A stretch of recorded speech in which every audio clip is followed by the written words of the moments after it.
Papua adalah rumah bagi ratusan suku asli. Sejak masa kejayaan Majapahit, Papua telah tercatat sebagai bagian dari bentangan besar Nusantara.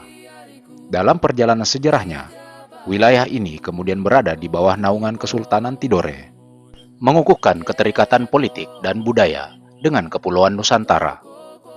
Kedatangan kolonial Belanda mengubah arah sejarah ketika Papua ditempatkan di bawah administrasi mereka. Pada momentum konferensi Meja Bundar, seluruh wilayah Indonesia sejatinya harus kembali diserahkan. Namun Belanda memilih mempertahankan Papua dalam genggamannya. Pemerintah Indonesia tidak berdiam diri. Melalui diplomasi yang sabar, langkah-langkah strategis, dan perjuangan di berbagai forum internasional, Indonesia terus memperjuangkan hak Papua untuk kembali ke rumah besarnya, Indonesia. Melalui perundingan New York Agreement PBB, Papua dinyatakan diserahkan kepada Administrasi Perserikatan Bangsa-Bangsa atau UNTEA, sebelum akhirnya diserahkan kepada Indonesia. Sebagai kelanjutan dari perjanjian itu, penentuan pendapat rakyat atau PPRA dilaksanakan pada 14 Juli sampai 2 Agustus 1969. Pada momen tersebut, menghasilkan keputusan bahwa wilayah Papua secara resmi tergabung dan merupakan bagian dari Indonesia. Sebelum dinamika modern muncul, Papua sudah memiliki kekayaan budaya yang luar biasa. Lebih dari 250 suku hidup berdampingan, membawa bahasa, tarian, ukiran, dan tradisi masing-masing. Dari suku Dani di Lembah Baliem, suku Asmat dengan ukiran kelas dunia, hingga suku Biak, Me, Korowai, dan Sentani dengan identitasnya masing-masing. Budaya Papua adalah kekuatan, kebanggaan, dan akar kehidupan.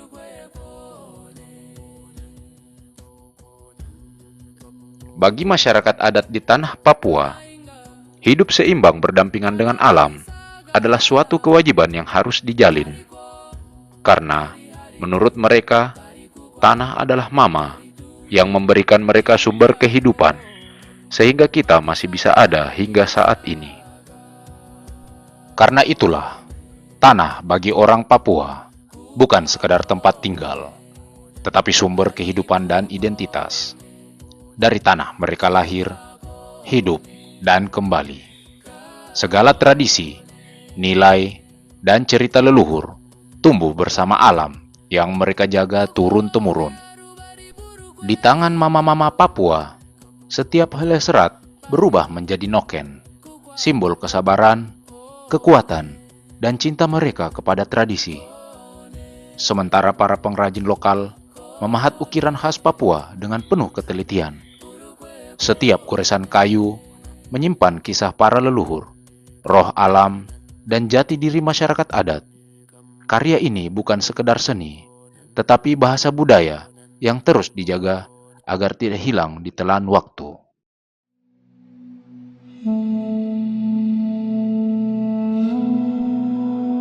Pasca PPRA, sebagian kelompok menolak hasil tersebut. Dari sinilah muncul organisasi Papua Merdeka atau OPM. Sejak akhir 1960-an, konflik terjadi di beberapa wilayah antara kelompok bersenjata dan aparat keamanan. Konflik ini dipengaruhi banyak hal: sejarah, ketimpangan pembangunan awal, ideologi, dan faktor eksternal. Dan masyarakat sipil sering menjadi pihak yang paling terdampak. Konflik bersenjata di Papua tidak hanya menghancurkan rasa aman, tetapi juga memukul kehidupan warga sipil. Mereka yang seharusnya hidup tenang, kini harus bersembunyi, kehilangan mata pencaharian, dan hidup dalam kecemasan.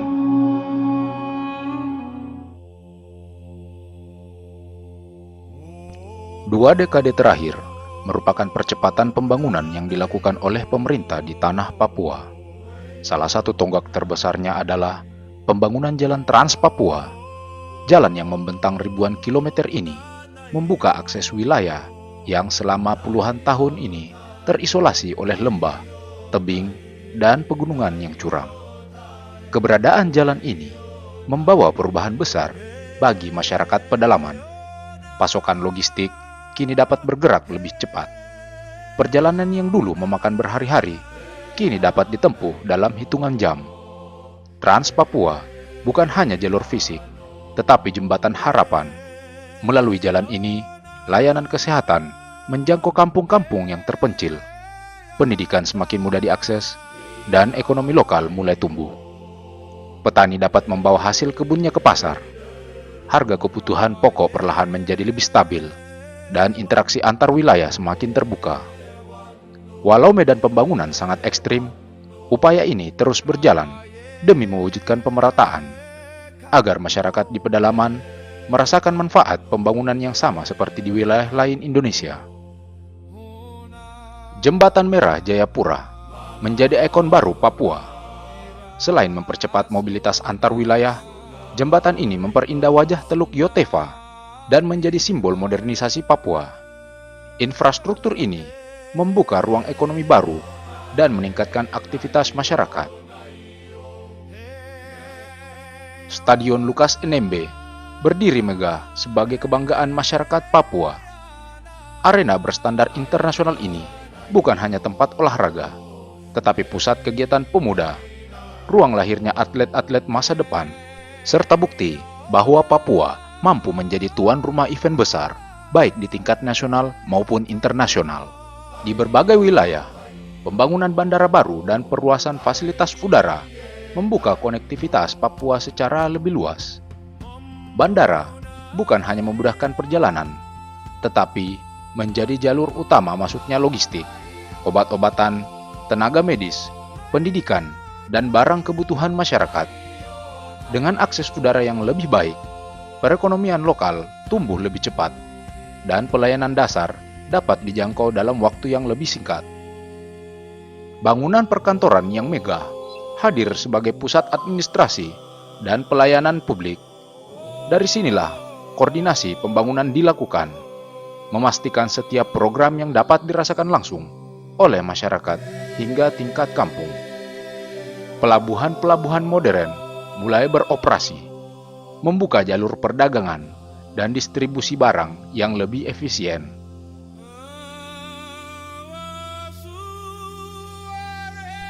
Untuk melindungi warga dan mendukung pemerataan pembangunan, pemerintah melaksanakan operasi keamanan di beberapa wilayah. Namun, seiring berjalannya waktu, pendekatan secara kekeluargaan dan pelayanan publik semakin diperkuat.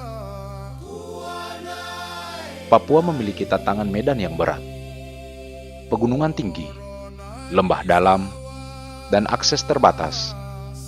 Namun, negara terus berupaya memberikan rasa aman bagi masyarakat pedalaman. Di sisi lain, kehidupan masyarakat tetap berdenyut. Pasar di pedalaman menjadi ruang harapan, tempat warga beraktivitas di tengah ketidakpastian. Harapan masa depan Papua selalu terlihat paling jelas dari langkah kecil anak-anaknya. Saat mereka bermain bola dengan tawa yang lepas, disitulah mimpi-mimpi besar mulai tumbuh. Setiap pagi mereka berjalan menuju ke sekolah, membawa keyakinan bahwa pendidikan adalah jembatan menuju kehidupan yang lebih baik. Makanan bergizi yang mereka terima menjadi bekal kekuatan, agar mereka tumbuh sehat dan siap menghadapi masa depan yang terus berubah. Senyum mereka yang tulus adalah pengingat bahwa masa depan dapat menjadi cerah selama kita terus menjaga mereka. Di halaman sekolah, saat mereka mengikuti upacara bendera, tampak jelas semangat generasi baru yang ingin membangun tanahnya sendiri. Mereka adalah penjaga masa depan, pewaris tanah yang kaya budaya dan harapan. Dan ketika matahari terbenam di balik pegunungan Papua, langit menyimpan pesan sederhana. Harapan itu nyata. Selama anak-anak ini terus bermimpi, Papua akan selalu memiliki masa depan yang penuh cahaya.